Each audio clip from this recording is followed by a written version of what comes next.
Hey, how's it going? Today I'm going to go over Shading 101. The idea is if you're a beginner and you really don't know anything about shading, like I mean nothing, stick around. I'm going to give you the bare bones basics on shading from one light source. And after you're done with this video, you should be able to practice that. You're not going to be 100% a pro, obviously, you need to practice it, but you should be able to be capable of taking yourself there and applying it to maybe your drawings that you have right now. So, let's get started right off the bat.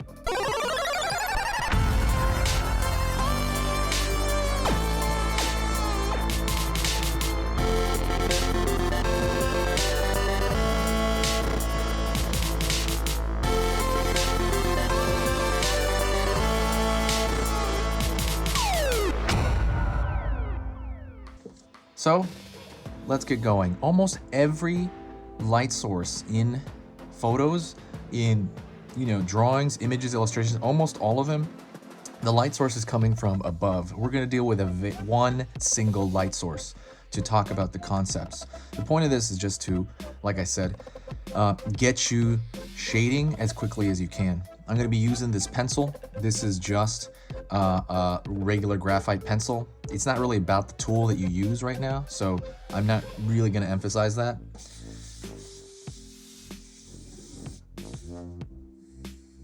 So let's say we have our ball here. A ball is very easy to deal with. It's, it represents an organic shape, a round form.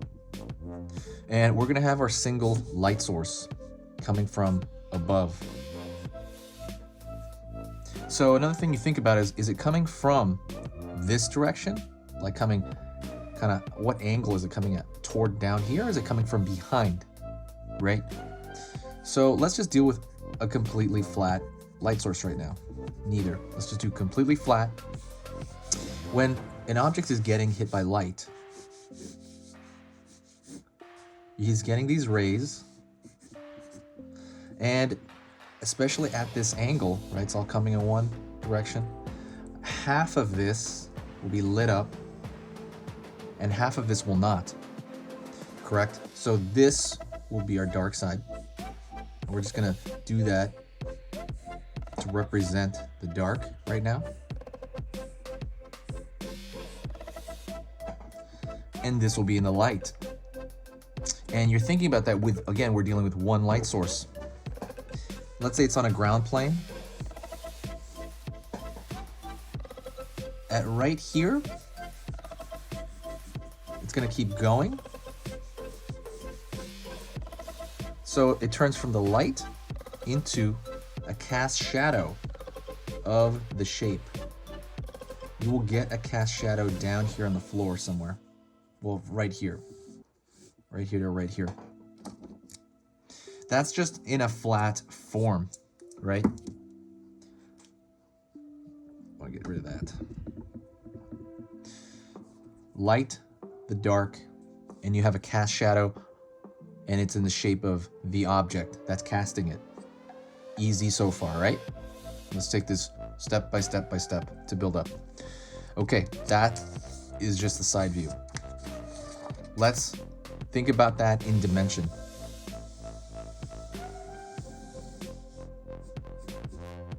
So if you're looking at this in a more dimensional aspect, you have the light source, let's say coming from our end, like right here. Bam. So remember that flatness? So this side that we're on, this is going to be the light side. This is going to be the dark, based on where that light is moving. And the cast shadow is going to be behind that over there. It's going to cast down. So it's coming forward. It's going to cast back.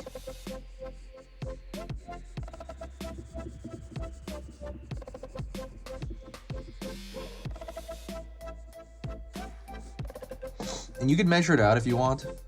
You can throw some lines back here if you want.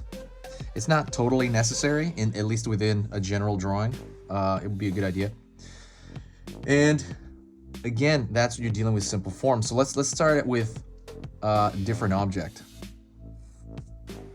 Let's say we have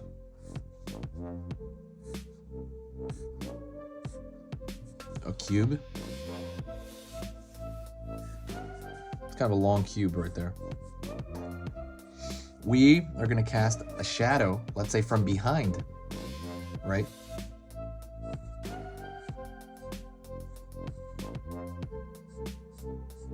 That light source is coming from behind on this diagram.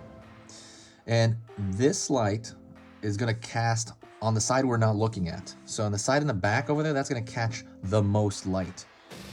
What's going to catch the next most amount of light? What do you think?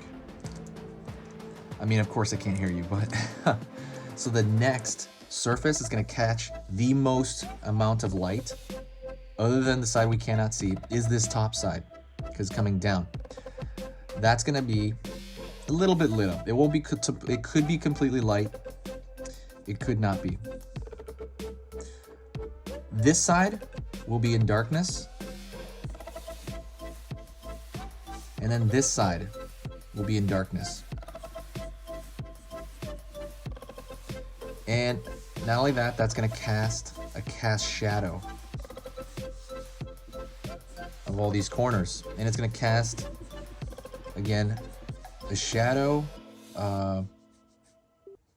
Oops. I think it's like this. Of the object that's lighting it.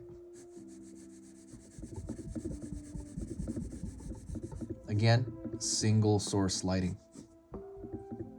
I'm trying to take this slow. Easy, right? Super easy.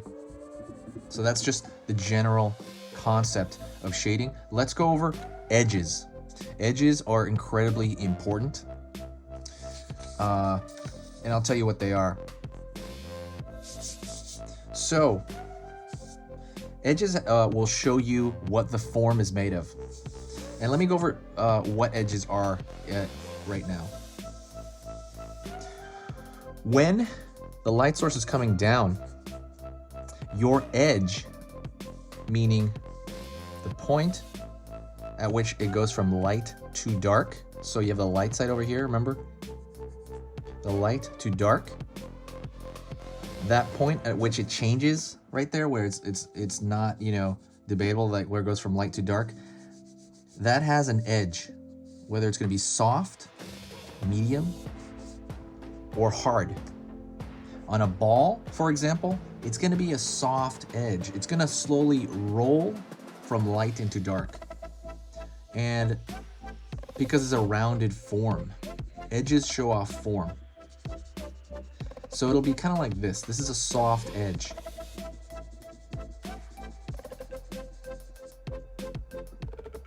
Soft edge. So this will be in darkness over here. See this soft edge? Kind of like when an egg is lit up. And so there's soft, hard, and let me give you an example of a hard edge.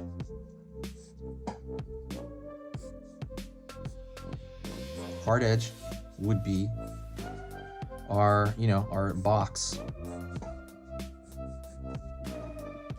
So remember when I was saying this will be lit up, let's say the same lighting angle. This will be in darkness here,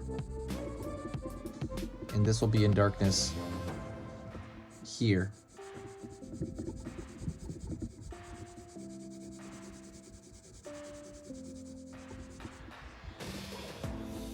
So that edge is right here. See this right here?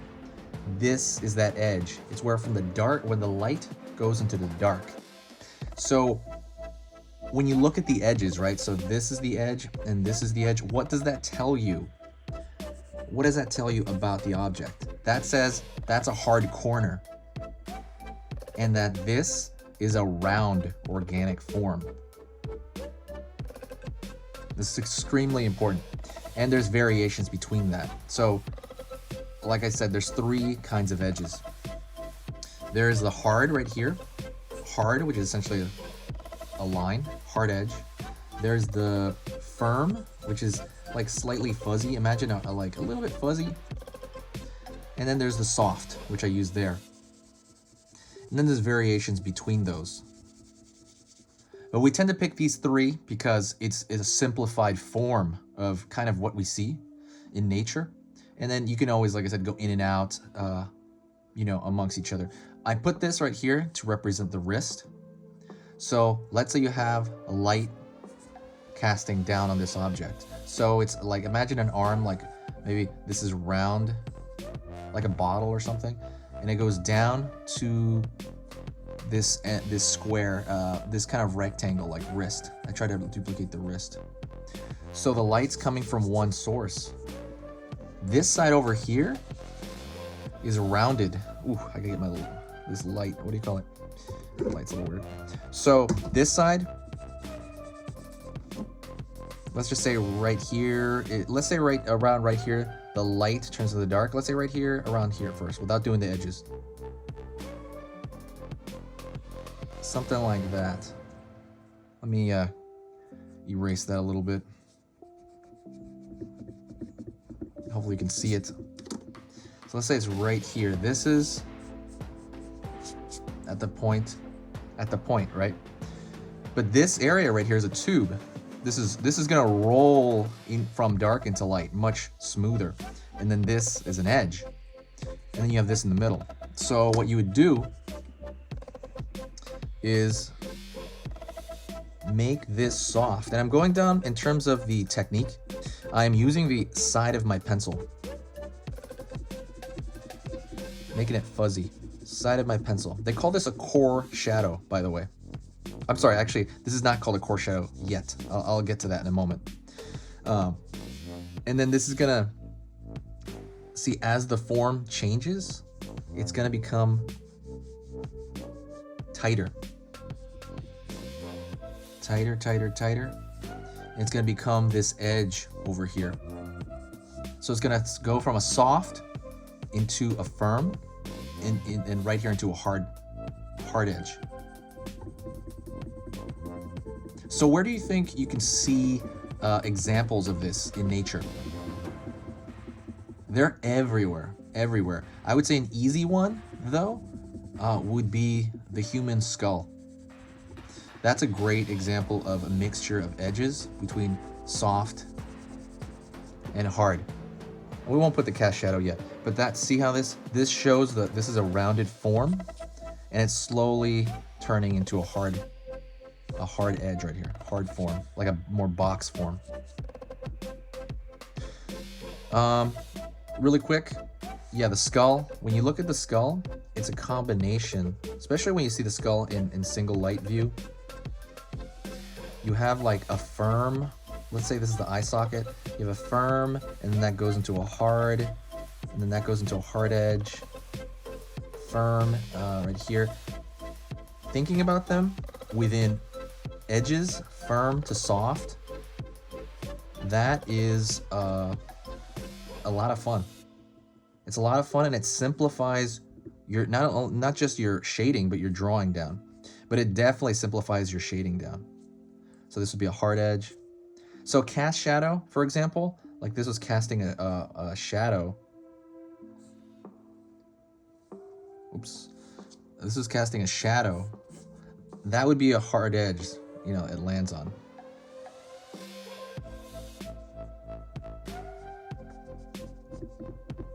This whole thing will be hard.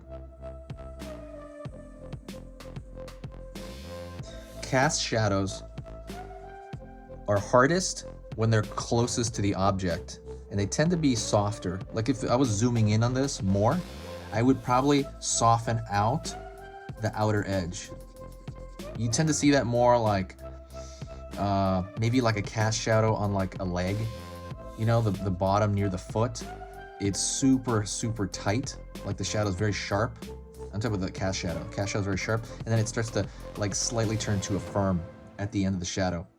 Let me put this just to represent the cast shadow, just so I don't have to fill in the whole thing. If you have any questions, put them in the comments. I'm gonna answer every single comment, every single question in the comment section. All right. So let me go over a couple of variations, a couple of details. So once you get that down, I would say practice on objects. Look at them, try to put like a single light on them, and find those kind of edges in real life. I would recommend putting down a skull, like an anatomical skull, a toy, anything, but put a single light on it. And then that's going to teach you shading in a way you never imagined. It's going to train your eye to find these things. And then you're going to start seeing them in illustrations. You're going to start seeing everywhere. All right, let's go into some variations. So after you go through that, there's other aspects of this. So let's start with the ball again. And I'll start with a small kind of form here. Start with something small. When you light something, it's not as simple as having the dark and the light. That's the original concept. But what normally happens is light will bounce off of other objects. It will normally bounce off the ground because the ball is sitting on the ground. It will bounce off the ground and will bounce back into your object. So in this larger one right here, it will bounce off the ground and will bounce back in. And that's extremely important because what that's gonna do is it's gonna have a little bit of light. It's gonna have a massive light where it's supposed to, right? But it's also gonna have a little bit of light coming off the ground. And I'll show you what that's called. And you get this kind of thing called a core shadow. So this is a soft edge.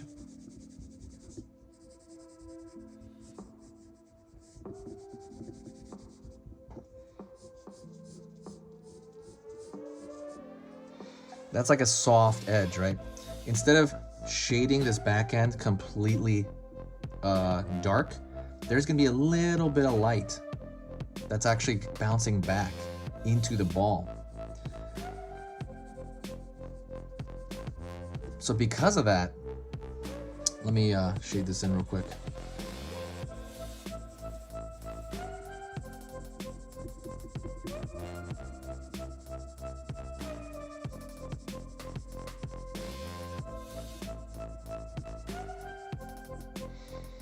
So because of that, you're gonna have this, a core shadow. It's a band right here where things change. And that's gonna be darker than on this side. But it's gonna be, so the dark side is not gonna be as light as the light side, but it will be darker. It'll be not as dark as the band. How do you say this? So the band is the darkest thing in this entire structure. It is the point that catches the least amount of light. So if you look at this diagram over here, that band will catch the least amount of light because it has so much other light bouncing off the ground into the object. And that's how you get stuff like this, where it looks double lit, but it's not. It is showing off the form, but it's not as dark. So I'm exaggerating this core shadow, but let's go over the parts. So we have reflected light in this area. You have the cast shadow, which is on the floor.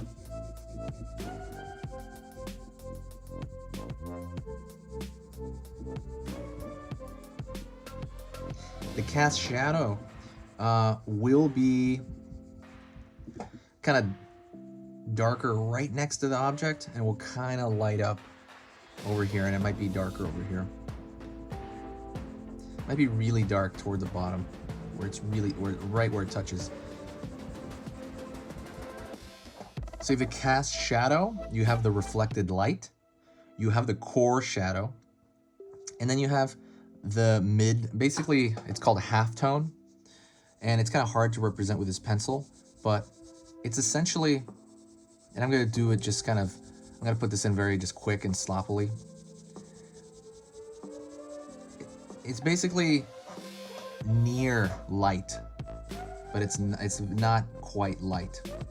And the reason you put in this light value is again to show off the form. So none of this they call it halftone. None of this halftone will be anywhere near as dark as anything in the shadow. I'm exaggerating it, but generally that's the rule in terms of like what's going on here. And you save the top right here, the complete white of the paper, for highlights. And that's almost always just right at the tip, and that's normally representative of where the light source is coming from exactly. That means it's coming from this side. Again, this is an exaggerated image. This is the parts: highlight, halftone, core shadow, reflected light in the shadow, and the cast shadow on the floor on whatever object that it casts on.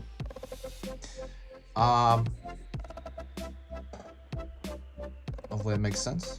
Let's go over really quick the values. This is something I don't go through a lot of. I never really liked it in school. I almost didn't think they were even really that necessary, but I'll go over what I'm talking about. Values tend to be rated on a score from 1 to 10. So if you have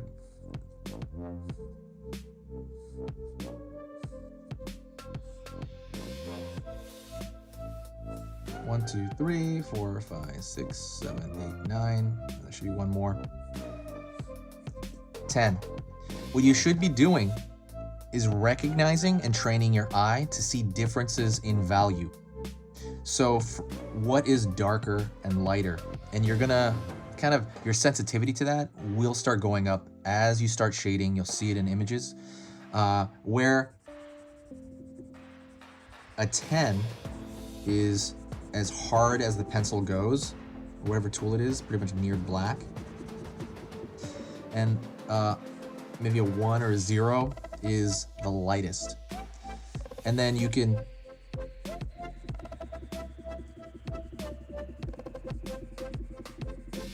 say that's like a 9. Do it a little bit lighter. It's an 8. A little bit lighter than that. It's a 7.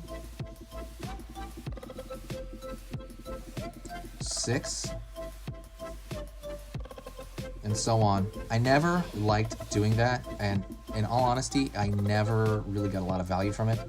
That's why I'm just telling you what it is, as opposed to doing it. I never got a lot of value out of that, so I'm just gonna be honest. But it's important to recognize. See, I'd have to go down and work on that. I just don't care for it. But it is important to recognize different values, and what's going to happen in your eye is going to be it's going to naturally do that. You're going to naturally start to see the differences in darks and lights, and your sensitivities, they're just going to go up as you draw and as you shade. So what I recommend is you pick a simple object, and this is only, we're doing one light source. I'm not going to go over 2 light sources. I'm going to go over 1 light source. Pick one object, turn on a desk lamp, 1 desk lamp, light it, and then draw that object.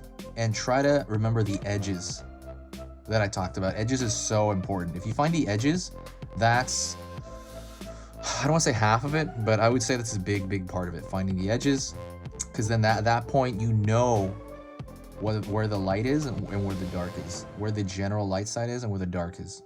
That's it. That is enough to get you started. You should be able to start shading stuff, or at least practicing shading. If you did like this video, hit that like button. Also, don't forget, I have videos on Skillshare. I have entire programs on Skillshare. This was one video, for example. I have entire courses on Skillshare, so I'll give you an example. I have a video on here on how to draw the eyeball. That's one video. On Skillshare, I have an entire course, so there's 7 videos hyper-focused on drawing that eyeball. And the quality is higher on Skillshare because Skillshare is very strict about the quality. They've already taken down a few programs they didn't like. They're like, nope, this isn't good enough. So the standard is very, very high over there for everything. You don't, it's all kinds of stuff. Skillshare is normally $20 to $30 per month. But since you're watching this video, I can give you 2 months of Skillshare for completely free, for nothing. So that means for 2 months, you can see every program I have. I have about 10 programs over there currently. I put up 1 new program a week, and you can watch everything. 2 months is plenty of time. Not only that, you can watch everybody else's stuff.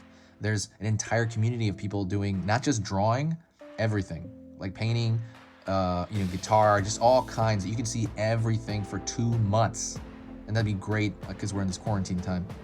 And if you don't like it at the very end of those 2 months, you just turn it off. Or I think you can turn off before so that it won't charge you, essentially. And that was it. You had seen every program I have completely for free. So click that link. That link is for you guys. The link is just for you guys. So click that link. It's gonna be the first one at the top. Go over there, sign up. You just have to sign up, and it's completely free. And that's it. Thank you guys. I appreciate you watching. Click the thumbs up if you enjoyed this. Share this video as well if you enjoyed it. And just say hi to me in the comments. That's reward enough. Thank you guys. See you later.